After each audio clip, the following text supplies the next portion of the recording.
Hey there guys, what is going on? Season 5 is finally upon us and it is very exciting times to be a Call of Duty fan. We've got loads of content to cover, we've got new weapons, new operators, new maps, weapon balancing, but most importantly the reason you're here, a brand new battle pass with 100 tiers of excellent cosmetics and other goodies, but most importantly new weapons, which you do want to unlock as soon as possible. We're going to be talking about the best ways to level up your battle pass quickly in Season 5. We have of course made a number of these videos previously and you guys have been very helpful in the comments compiling a lot of these tips, so it should cover most bases here. Just before we do get into our first tip here, let's try and get this video to 50 likes. I know that's a pretty tall order, but the support from you guys has continued to be fantastic recently, so make sure you do hit that subscribe button with those notifications turned on if you have not already done so you do not miss out on any of the upcoming Season 5 content. Right, so starting off with our main tip here, for the most part the battle pass is leveled up through time. We'll talk about ways around that in just a second, but most of your tier XP is going to come simply from playing the game. That is a fantastic tip. I don't know why you actually clicked on this video, like that's the only tip you'll ever need. I get it, that's not a super satisfying answer, but our real tip is playing game modes that keep you in the game for longer. As the pass is leveled up mostly by playing time, you'll want to limit your time in the menu if you do want to efficiently level up that battle pass. You want to be getting consistent kills while playing the objective to maximize the amount of XP and progression bonuses that you receive at the end. You know, there's little badges that you do get throughout the game, like they come up at the end of the game, like your most stim shots used and most bullets fired. Those award little bits of extra experience and it all goes towards your actual rank and then your battle pass tier level, which do work in tandem to help us level up our pass quickly. So of course, in terms of game modes that we do want to be looking at, as I said, you want to be playing game modes where kills and objective play is really common. Domination and kill confirmed are particularly good options for this. Domination doesn't actually have a time limit, so you've basically got as much time as you want to rack up those kills. Obviously, you will also want to be playing the objective too to maximize those points gained, but kill confirmed is also a really good option assuming that you are collecting those tags. Kill confirmed has always been a fantastic mode for XP gain because you do double dip on people that you do kill. You get the initial points for the people that you kill and then you get the points for the tag as well. And all of this does help towards our progression, which is super important. Also, something like headquarters as well is a quite long game mode. Sometimes games can go for 10-15 minutes, which is very strong. Moving on here, when you are unlocking the battle pass, you'll get two options. One is the standard option that starts you at level 1 with some nice unlocks at the start and does cost about $15. Or the second option is the battle pass bundle, which does give you a neat little boost, putting you at level 20 instead, which allows you to unlock the first of the DLC weapons along with a bunch of other stuff. This does cost a bit more at about $30, but if you are looking for that instant little boost, like that quick shot in the arm to get you on your way towards tier 100, this is the option for you. Now, of course, this option isn't for everyone, and I'm not really saying that you should just go steal your mom or dad's credit card and spend $30 just to unlock a new gun in the Call of Duties, but this is a valid option for those of you who are looking to cut out a little bit of the grind. So if you are looking for a huge boost here, do buy that battle pass bundle. Next, ground war is actually a great way to get challenges done. Loads of enemies to fight, long games, objectives to complete. This is a perfect game mode for leveling up your battle pass. Ground War is also a great way to complete those officer challenges, which we will talk about more in a second, but Ground War is basically just a really big sandbox. You can pretty much do whatever you like. It can be a little bit slow sometimes if you aren't getting into the middle of the action, but it is a short and steady way to rack up that experience because you get loads of kills. Like, if you're playing in the right way on Ground War, you can get loads of kills, loads of objective experience, loads of medals, loads of progression bonus. Basically, Ground War is a fantastic way to get loads of pass experience. For all those Warzone players out there, you should be looking at completing those contracts that you do find on the ground. They do offer you in-round bonuses, of course, and you already know this, but they also offer decent experience. So the more you do complete per round, somebody did mention in a comment that they completed about 7 in one round, and they got about a level of experience. So the more experience you do get from this, the faster you'll level up that pass. Next, you'll be wanting to complete the daily and weekly challenges. These do appear on your dashboard as you load up in the game, and are typically little challenges that offer neat bonuses. Rewards can typically include experience, both rank and tier, as well as unique rewards like emblems or banners just for completing a simple little task each day or each week. These can range from stick 3 Semtex grenades to enemies, or a more difficult weekly challenge like getting 150 kills with an LMG. They typically don't require too much effort to complete though, and they do offer, as I said, a nice little boost to our experience, both rank and tier.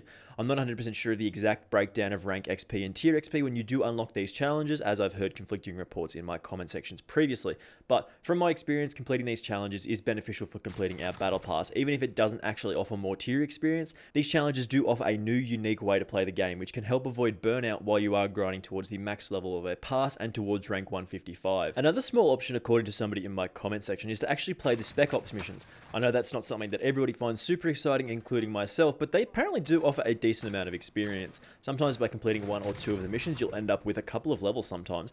And you can also get some neat cosmetic rewards like different operators for completing these, so it's definitely an option for those of you who are looking for something a little bit different in order to rank up. Next, Infinity Ward have continued the tradition of offering numerous double XP weekends or even weeks as they've shown throughout Season 4.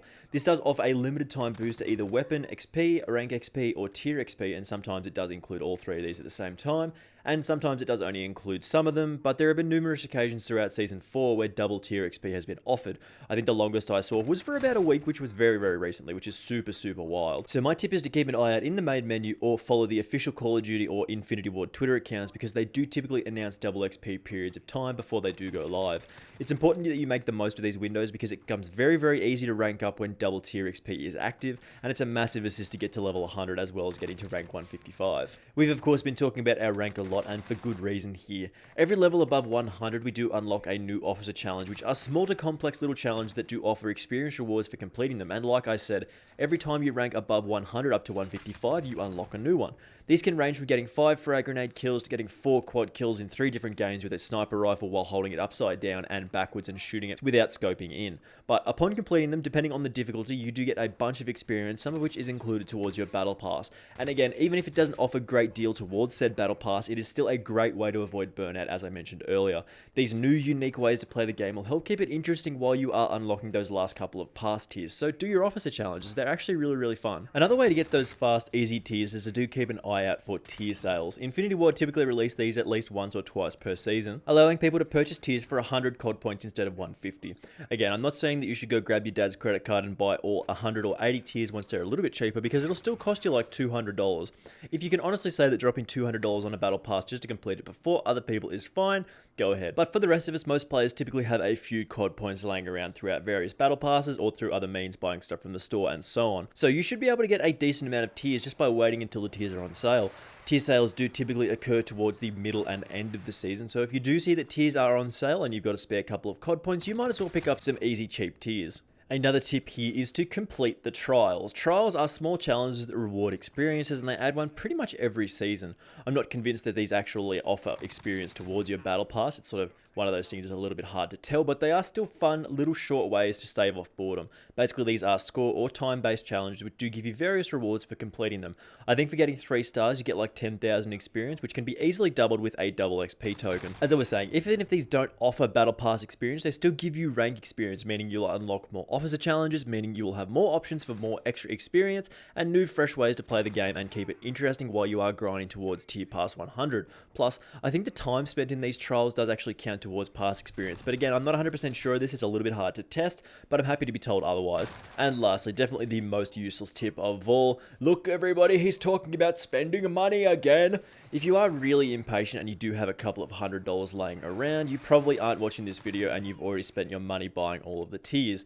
More seriously though, if you are really looking to finish off your pass or even just unlock enough tiers to get closer to the weapon unlocks, which are typically at about 15 and 31, you can always spend a little bit of cash. It's not a great tip, of course, and you don't really get your money's worth when you do play like that by spending money on pass experience, but I'm not your mum. You can do whatever you like. I do not care what you spend your money on, but it is a good little option if you do want to just grab a couple of quick tiers and move on to the next one. Like, lets you play the game in more interesting ways, especially if you do unlock those weapons.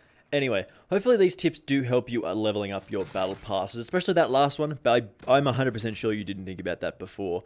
More seriously though, the battle pass is a bit of a grind, but there are definitely loads of cool different items available for unlock, which you've only got to spend like $15 for.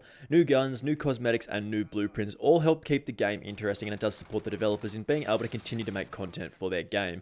Even though, of course, Activision did make like $4 billion in microtransactions last year, there are definitely loads of different ways to get those pass tiers quickly, and hopefully this video did help you out. If you do have any tips that could help somebody out there struggling with their battle pass, make sure you do leave it in the comment section below. I'll upvote the best ones. I'll make sure they get to the top and loads of people see them. This is all about helping each other out here. We want to get those passes as much as everybody else does. Thank you very much for watching this one. Make sure you do leave a like on this video if you did enjoy it. We are of course looking for 50 likes, which is a lot. I know, I understand that's a lot, but I reckon we can get there.